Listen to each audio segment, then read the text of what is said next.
Today we're focusing on the Cronen Squall, which has become one of the most broken weapons currently within Warzone, particularly with the launch of ranked play. People started to gravitate towards this in combination with the thermal optic, and this is something I covered back in January, so this isn't new information if you've been following the channel. So I thought I'd revisit this and talk about what makes it so broken and unique, because it definitely isn't like most of the other weapons we've used up until this point. When we go to True Game Data, it has a ton of information, and it even has information about the Cronen Squall as well as the single file part of it. We're going to talk about a specific part about what makes the single fire so special. And we got the ISO Hemlock, Lockman, and then the cast off, and I've built them out so you kind of have the general ranges of what these things will be effective at, because that is important when you're taking on gunfights. When we scroll down at the TTK chart, I'm using the combination one, which also factors in this max and min armor damage. We can kind of see how the TTKs lay out.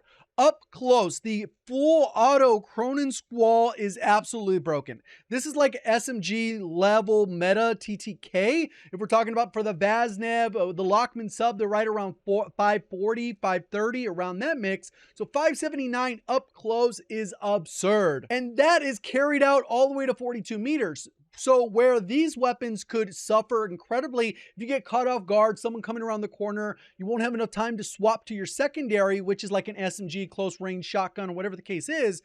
This one will not penalize you nearly as much as these other weapons on the list. So it adds a ton in terms of versatility if this is only the weapon that you could pick up. Then when we go out a little bit further, it still manages to have an incredibly fast TTK in the full auto, and semi-auto does particularly well, still faster than some of these other ones at around 75 meters. Then that's where it kind of takes a huge lead, but you got to kind of factor in how your playstyle is. Most of your engagements will probably be within that 75 meters, and that's probably one of the glaring weaknesses of this weapon, is it can get a little bit hard to use if you're not mounted at 100 plus meters. Whereas the other ones, you could still pretty much shoot straight up to about 120-ish meters for the average skilled player, I would say. If you're a bad player, then I don't know how to help you, but for the average skilled player, you should be able to shoot straight with the other ones. It actually has a couple different options here, and we're going to talk specifically about the recoil pattern. On here, True Game Data has all the recoil blots of what those look like, but the single fire one is missing. So you would assume that, hey, you know, it's probably very similar to the regular Cronen full auto, but it's drastically different. We'll show what that looks like in game.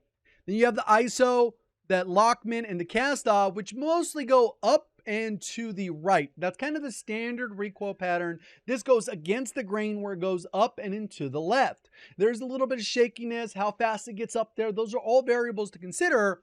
But overall, this goes against the grain in terms of how we normally handle recoil, which makes this more of a keyboard and mouse weapon, but as a controller player, still easy enough to be able to adjust to it and be able to hit pretty good shots, even at about 75-ish plus meters. One thing I'll point out is if we're trying to get a perfect representation of the recoil pattern, we'd have to do this multiple times. So this is more just a proof of concept to give you a general idea of how this recoil looks in practice. So we'll go ahead and aim down sight. I'm not going to adjust for recoil at all, and then I'm just going to hold the trigger. So we'll go ahead and do that. It goes up and then it goes into the left. So you can kind of see how that goes. So that matches the sight pretty accurately. But when we go over here, we can go to single fire, and we'll notice that this is a little bit different. I'm going to do the exact same thing, and I'm going to attempt to reach that trigger cap, which is about 400. So when we go ahead and use the trigger cap, we're going to just go ahead and spam it as fast as we can.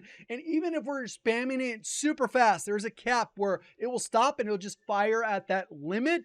And if you're below that, it'll just fire at whatever you're firing at. So if we go above that, and you'll notice that without much adjusting, we can see that we're reaching that trigger cap, and the recoil is not moving on the weapon. So we'll go ahead and do that again. We'll go ahead and reload, and I'll go ahead and do this again just to show that I'm not doing anything on the remote.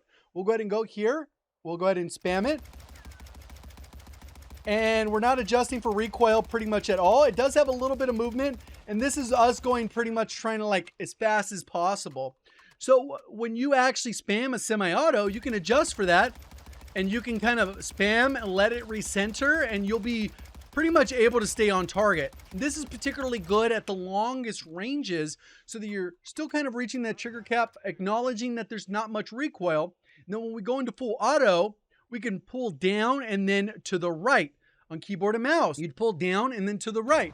And that's how you counter recoil. You're essentially doing what the opposite of this is. So for the first part of it, I pull down, and then I pull to the right, slight angled, and I will be able to pretty much hold it for the most part straight.